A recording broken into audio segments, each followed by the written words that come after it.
مسجد کی طرف جانے والے قدم بھی لکھے جاتے ہیں۔ بنو سلمہ کے لوگ مدینہ کے ایک کونے میں مسجد سے دور رہتے تھے، انہوں نے مسجد کے قریب منتقل ہونے کا ارادہ کیا تو یہ آیت نازل ہوئی، انا نحن نحیی الموتى ونکتب ما قدموا وآثارهم، بے شک ہم ہی زندہ کریں گے مردوں کو اور ہم لکھ رہے ہیں جو انہوں نے آگے بھیجا اور ان کے آثار بھی۔ تو رسول اللہ صلی اللہ علیہ وسلم نے فرمایا، بے شک تمہارے نشانات قدم لکھے جا رہے ہیں، یعنی انسان اپنے پاؤں سے چل کر جس زمین پر بھی جاتا ہے وہ زمین بھی گواہ بنے گی، اور وہ قدم اگر نیکی کے کام میں ہے تو ثواب کے طور پہ لکھے جائیں گے، اور اگر کسی برے کام سے اور برے ارادے سے انسان نکلا ہے یا اٹھا اپنی جگہ سے تو وہ قدم اس کے برائی کے خانے میں لکھے جائیں گے۔ اسی طرح طواف میں اٹھائے گئے قدم وہ بھی لکھے جاتے ہیں۔ رسول اللہ صلی اللہ علیہ وسلم نے فرمایا، جو شخص گن کر طواف کے 7 چکر لگائے اور 2 رکعت نماز پڑھے تو یہ ایک غلام آزاد کرنے کے برابر ہے، یعنی ثواب ہے۔ اور جو شخص ایک قدم بھی اٹھاتا یا رکھتا ہے، یعنی ایک اٹھاتا ہے ایک رکھتا ہے، ایک اٹھاتا ہے ایک رکھتا ہے، تو ہر قدم پر اس کے لیے 10 نیکیاں لکھی جاتی ہیں اور اس سے 10 گناہ مٹائے جاتے ہیں اور اس سے 10 درجات بلند کیے جاتے ہیں۔ اس سے انسان اندازہ کر سکتا ہے کہ کتنا زیادہ اجر و ثواب ہے۔ پھر حاجی کی سواری کے قدم لکھے جاتے ہیں۔ نبی صلی اللہ علیہ وسلم نے فرمایا، جب تم اپنے گھر سے بیت الحرام کے ارادے سے نکلتے ہو تو تمہاری اونٹنی کوئی قدم نہیں رکھتی اور نہ اسے اٹھاتی ہے، مگر اللہ تعالیٰ اس کے ساتھ تمہارے لیے ایک نیکی لکھ دیتا ہے اور تم سے ایک گناہ مٹا دیتا ہے۔ یعنی حاجی سفر پر ہی نکلتا ہے، اپنا ایک قدم اٹھاتا ہے، سواری پر بیٹھتا ہے، تو بظاہر تو یہ انسان کہتا ہے کہ میرا پتہ نہیں کیا ثواب ہے کیا نہیں، میں تو سواری پر بیٹھا ہوا ہوں، لیکن اس کا بہتر بتا دیا گیا کہ اگر وہ اللہ کے کام کے لیے نکلتا ہے، بیت الحرام کی طرف نکلتا ہے، تو جو قدم سواری اٹھاتی ہے اس ہر قدم کے لیے نیکی لکھی جاتی ہے۔ پھر اسی طرح سلام کرنا اور سلام کا جواب دیا جانا، اس میں بھی انسان کے لیے نیکیاں لکھی جاتی ہیں۔ سہل بن حنیف کہتے ہیں کہ رسول اللہ صلی اللہ علیہ وسلم نے فرمایا، جس نے السلام علیکم کہا اس کے لیے 10 نیکیاں لکھی جائیں گی، جس نے السلام علیکم ورحمۃ اللہ کہا اس کے لیے 20 نیکیاں لکھی جائیں گی، اور جس نے السلام علیکم ورحمۃ اللہ وبرکاتہ کہا اس کے لیے 30 نیکیاں لکھی جائیں گی۔ اسی طرح جو تسبیحات ہم پڑھتے ہیں، آپ نے فرمایا اللہ نے 4 کلمات چنے ہیں، سبحان اللہ والحمد للہ ولا الہ الا اللہ واللہ اکبر۔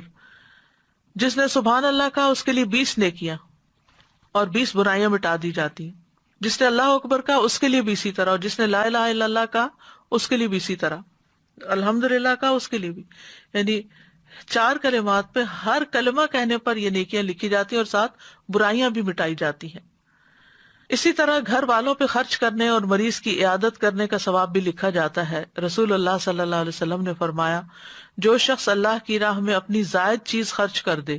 تو اس کا ثواب 700 گنا تک ہوگا۔ تو اگر ضرورت کی چیز خرچ کرے تو کتنا زیادہ ثواب ہوگا۔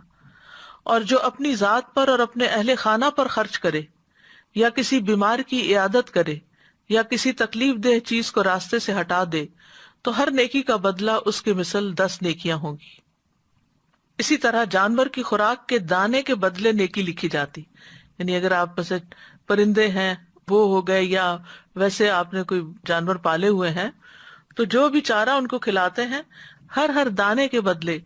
نیکی لکھی جاتی ہے۔ روح بن زمبا کہتے ہیں کہ ایک مرتبہ وہ تمیم داری کے ہاں ملاقات کے لیے گئے، وہاں پہنچ کر دیکھا کہ وہ خود اپنے گھوڑے کے لیے جو کے دانے صاف کر رہے ہیں، حالانکہ ان کے اہل خانہ بھی وہیں تھے۔ روح ان سے کہنے لگے، کیا ان میں سے کوئی یہ کام نہیں کر سکتا، انہیں گھر والے نہیں کر سکتے؟ تمیم نے فرمایا، کیوں نہیں، لیکن بات یہ کہ میں نے رسول اللہ صلی اللہ علیہ وسلم کو فرماتے ہوئے سنا کہ جو مسلمان اپنے گھوڑے کے لیے جو کے دانے صاف کرے پھر اسے وہ کھلا دے تو اس کے لیے ہر دانے کے بدلے میں ایک نیکی لکھی جائے گی۔ پھر اسی طرح اللہ کے راستے میں رکھے گئے جانور کے آثار لکھے جانا۔ پہلے زمانے میں تو ظاہر ہے کہ جانوروں کے اوپر سواری کی جاتی تھی، آج کے دور میں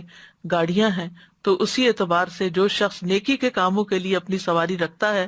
تو اس کے لیے اسی طرح اجر ہے۔ پھر اسی طرح لوگوں کو معاف کرنا لکھا جاتا ہے۔ رسول اللہ صلی اللہ علیہ وسلم نے فرمایا، تم سے پہلے آدمیوں میں سے ایک آدمی کا حساب لیا گیا تو اس کے پاس کوئی نیکی نہیں تھی مگر یہ کہ وہ لوگوں سے لین دین کیا کرتا تھا، وہ مالدار آدمی تھا، اپنے غلاموں کو حکم دیتا کہ وہ تنگ دست سے درگزر کریں، یعنی جو حالات تنگ ہے، نہیں دے سکتا قرضہ، واپس نہ دے، یا کوئی چیز خریدنا چاہتا ہے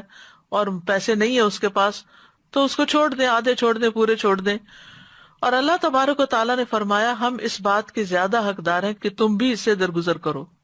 یعنی فرشتوں سے کہا کہ تم بھی اس سے درگزر کرو۔ پھر اسی طرح لوگوں کی تکلیف پریشانی دور کرنا یہ بھی لکھا جاتا ہے۔ رسول اللہ صلی اللہ علیہ وسلم نے فرمایا جو شخص کسی مسلمان کی کسی پریشانی کو دور کرتا ہے اللہ تعالیٰ قیامت کے دن اس کی پریشانی کو دور کرے گا، اور جو کسی مسلمان کی پردہ پوشی کرتا ہے اللہ تعالیٰ قیامت کے دن اس کی پردہ پوشی فرمائے گا، یعنی اس کے عیب ظاہر نہیں کرے گا۔ اس لیے بہت ضروری ہے کہ انسان دوسروں کی غیبت نہ کرے، دوسروں کی عیب جوئی نہ کرے، دوسروں کی برائیاں کسی اور کے سامنے ظاہر نہ کرے۔ تو راستے سے تکلیف دہ چیز ہٹانا، رسول اللہ صلی اللہ علیہ وسلم نے فرمایا جس نے مسلمانوں کے راستے سے تکلیف دہ چیز ہٹائی، کوئی فرنیچر ہے، کوئی اینٹ پتھر ہے، کسی قسم کی کوئی بھی چیز، اللہ اس کے لیے ایک نیکی لکھے گا، اور جس کے لیے اللہ نیکی لکھ دیتا ہے اسے اس کی وجہ سے جنت میں داخل کر دیتا ہے۔